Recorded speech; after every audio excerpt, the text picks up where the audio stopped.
All right. So, as of me recording this, well, first of all, I know I usually don't make videos like this. If you've been subscribed, you're probably like, what the hell? Check the description. Sorry for like the long ass wait, but Sony announced this morning, as of me recording this, that starting January 2028, they will no longer be producing physical media. Not like we have a little bit left or for a short amount of time, you can get physical media. Nope.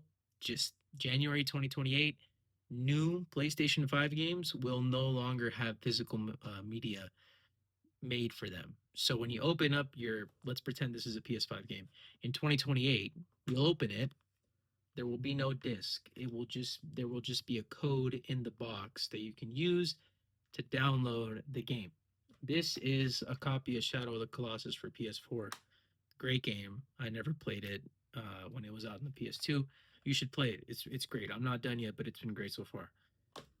I think this is bullshit. As you can see, I collect physical media. I've been passionate about physical media and what it means for, the way that you consume art for many, many years now. Literally earlier today, I just went to Barnes and Noble and I left the store with so many great finds. If you're an MF Doom fan, buy this book. It's at Barnes and Noble. At least it was at my local Barnes and Noble. The Chronicles of Doom: Unraveling Rap's Masked Iconoclast. Yeah, but that's my point. Like you go into a place like Barnes and Noble, which we should all be supporting because they have an amazing selection of different types of physical media. You can walk out with music. Today I bought some Sade on CD. I bought Off the Wall by the King of Pop. Michael Jackson is my favorite artist ever. Um, but yeah, as you can see, physical media, it's important to me. It means something. And Sony pulling this shit really just, it's not that, I mean, yes, I'm angry at the fact that it happened and I can get on here and like have a reaction and get pissed off and everything. It's the fact that it happened so soon. Like, does that make sense? I know that we were headed in this direction. I'm not going to pretend to be so naive and be like, oh, I had no idea this was going to happen. I didn't see this coming because that's just not true. For many years now, the writing has been on the wall that games were going to move to this all digital future, but I didn't think it would happen so soon. And straight up, I'm just going to say it in this video because I don't want people questioning me in the comments or just coming back later in the future and like using this against me. If the PlayStation 6 isn't supporting physical media, I have no reason to get one. Straight up. And I've seen so many people say the same thing online and it just makes sense. Okay? Like I have my Series X right here. I have my PS5. They're both outside of the frame, but they're right here on my desk. I got the PS5 in November 2020 when it came out. Okay, like right when it dropped, the week that it came out, I was there. I was excited. I had it. I played Miles Morales on it. It was amazing. Everything. My Series X, it's right here. I got it in 2021. Like a few months after it came out, it was just hard to find. But honestly, I feel like I'm fine with these two. Like really, like I'm fine with these two, but especially if the next console from PlayStation, from Xbox, if they're not going to support physical media, why the hell do I need one? Why? I don't see the point.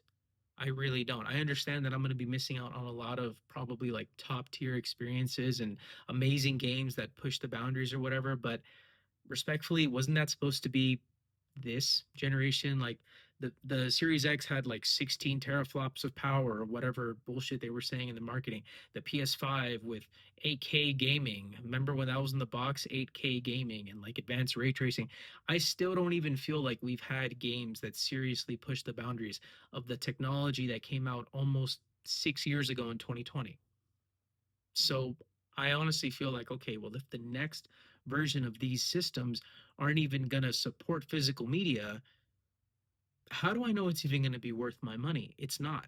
And I guess a silver lining, that's another reason why I wanted to make this video, is that I do think there's a small silver lining for those of us who care about physical media. If you're watching this video, you have to care about it to some degree, or you just here to talk shit, do what you want. But the small silver lining is that if the future of the games industry is pissing you off, like this is pissing many people off, if it's disappointing you, you can just go back. You can always just go back. And that's something that I've had a lot of fun doing the last like 2 to 3 years. I got the new 3DS XL. It's not new, but Nintendo named it that for reasons. I got this from eBay in 2021. It's in really good condition. I got it basically brand new, and it's been a while now. I got it in, like Christmas 2021, but I still have a lot of fun with that. My DS library has grown a lot. I got the PS Vita this year in 2026, super late to the party because it came out like in 2013, but I'm having fun with this too. This is my original PSP 1000 from when I was a kid. It has a lot of scratches. If you can't tell, like that's all me. This was not given to me. This wasn't like a hand me down. I got this for Christmas when I was a kid. I've had the same one ever since. It still works amazing. And this right here, I don't have my Game Boy anymore, but this was my favorite Game Boy game as a kid, Donkey Kong King of Swing for the GBA. And I think this is honestly the most underrated Donkey Kong game of all time. I never hear anyone talk about this game, and it gets under my skin a little bit because I'm like, dude, this is an amazing game with an amazing soundtrack, and I wish people would talk about it more, but that's beside the point. My point is, I don't have a Game Boy, but if I went to go get one, I could put this game inside and I could play it. And I could feel like a kid again. I could expand my PSP library, my Vita. I could get more games for my DS, and they can't come take that from me. There's not going to be like a license expiration date on that. And Sony making this move, I mean, it just makes me feel like, all right, well, it's time to go back and expand those libraries, buy more DS games, buy PSP, Vita games, PS4 games, PS5 games. Now's the time to stock up on those because we have the rest of the year 2026, you have 2027, and new PS5 games that are going to release between now and next year in 2027, they'll still have, physical discs. Like I pre-ordered Wolverine that comes out in September this year. That's going to have a disc. Phantom Blade Zero is most likely going to have a disc. Onimusha is going to have a disc. But as soon as January 2028 hits, that's gone. And it sucks, but again, I'm not going to pretend to be naive and act like I didn't know this was going to happen, act like I had no idea or I never saw this coming. No, I saw this coming. That's precisely why I bought a 3DS in 2021. That's why I wanted to get a PS Vita. That's why I've taken care of my PSP for so long, because I knew. And as I got older, I realized, oh shit, like not only is it good to take care of your stuff, but I need to preserve my games because one day gaming might be all digital. And Sony making this decision today and making this announcement just kind of pushes that timeline, a lot forward, a lot more forward, and just makes it's going to happen a lot sooner. And that really sucks. And yes, it makes me sad as somebody who grew up in the 2000s and the 2010s. I don't get it, man. I really don't understand. I understand that they don't want us to own anything. Like it's literally the epitome of you will own nothing and you will be happy about it. That's what this is all like. But also, what I don't understand is Sony released the PS5 Pro, like what, 2022, 2023, whenever they released it. And along with the PS5 Pro, they released, sold separately, they released a disk drive that you could buy it by itself and attach to the PS5 Pro. I think you could also attach it to the PS5 digital if you wanted to make it not digital. I'm not sure about that. I don't understand why they didn't just do that with the PS6. Like if they would have announced this morning, hey, like we're working on the PS6 and we're gonna sell separate, like we're gonna sell a physical disc drive separately that you can buy for $80, $100, and physical games will be $80. Yeah, people would have been pissed off about that, but at the very least, they would have said, you know what? At least they didn't take it away. But with this, they just straight up said, nope, production's ending on physical media starting 2028. So they're just ending it. It's not even like they're giving you the option, they're removing the option and they're removing your ownership. Sony 2 weeks ago just took 500 movies off of their digital storefront. And people who had bought those movies and downloaded them to their computers or wherever, they probably thought that they owned them. And then Sony's licensing agreement runs out. What happens? They lose access to their movies. If you don't think that they can do the same thing to games, I'm sorry, but you're wrong. They can do the same shit to your video games. And I know a lot of people are going to be like, oh, it's not that deep. I don't have room for physical media. That's valid. If you don't have room, I get that. But if you're one of those people that's just like, it's not that deep, bro, like get with the times, you're missing the point. The point is not to get with the times or that it's not that deep. The point is that for some people, it is that deep because this is an art form. This isn't like music is an art form. You're going to tell me this album isn't a piece of art? If you've listened to it front to back, you're going to tell me it's not a piece of art. You're going to tell me playing a game like Castlevania isn't an artistic experience, isn't it a piece of art that should be respected and preserved. God of War, man.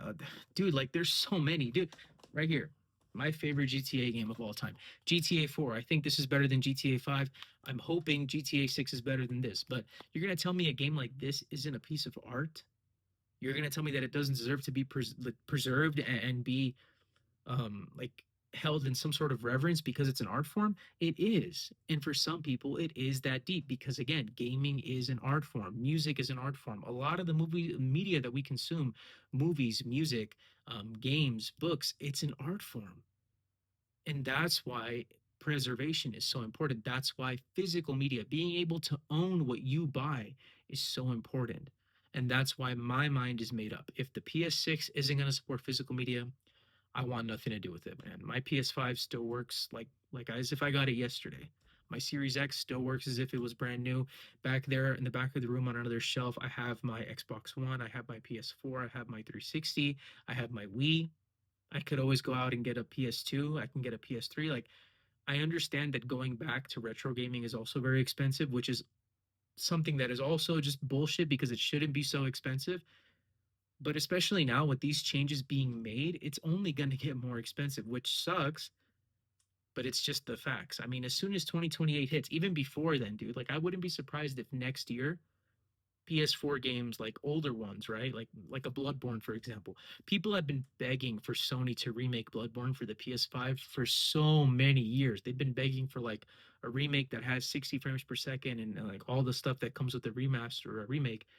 I wouldn't be surprised if Bloodborne for the PS4 either before 2026 ends or next year in 2027 gets price gouged. I would not be surprised if it gets price gouged. And I'm talking like $100 or more.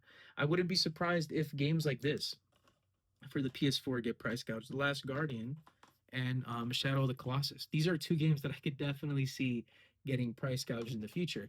Do I want that to happen? Hell no. I hate the idea of that happening. I wish gaming could be more accessible because at the end of the day, it's an art form, but it's also a hobby. And it's something that people use for escapism and to just bond with their loved ones or just, have some sort of peace in their hectic lives. So I wish it was more accessible. But the reality is that with these changes happening, it's just going to get more expensive to go back and play older games. So right now's the time, man. Stock up on those PS4, those PS5 games.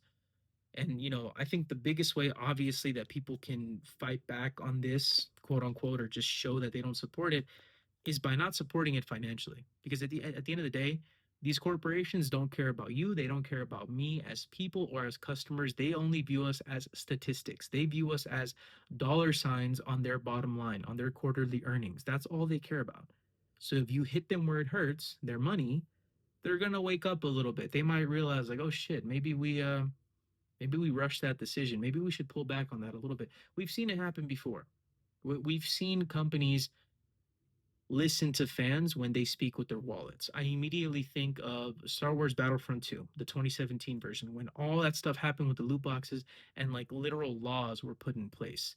And things happened at a higher level than just, the masses that affected the games industry in a somewhat good way. But then, seasons happen and battle passes, but that's another topic for another video. But yeah, my mind's pretty much made up. It sucks that this is happening. I hate that this is happening. I'm not a fan of this, but at the same time, it's kind of there's never been a better time to be a gamer despite all the bullshit that happens in and out of this industry and all the bullshit headlines that are written and all the stupid decisions that are made by these companies. Despite all of that, I can't help but tell you that there's really never been a better time to be a fan of video games because you have options. And I would say take advantage of those options while they're still here. But my mind's made up. I'm not getting a PS6 if the next Xbox, Project Helix, whatever it's going to be called, if that doesn't support physical media, I'm not getting that either. And honestly, Xbox has the chance to do the funniest shit ever. Like if Asha Sharma came out next week and she said, "Oh yeah, Project Helix is going to support physical media," dude, that would surprise everybody, and that would immediately shift all the goodwill and the tides would just shift in Xbox's favor, and I think that would be hilarious. Do I think that's going to happen? No, because Xbox, I mean, they're also making some dumbass decisions over there, closing down studios and firing people left and right. But the Halo Combat Evolve remake is $50 and it's going to have a physical release. And Gears of War E-Day, I'm pretty sure, is having a physical release. So I will be buying those. But yeah, again, check the description if you're a subscriber and you're like, what the hell? Why is he making a video like this? Check the description.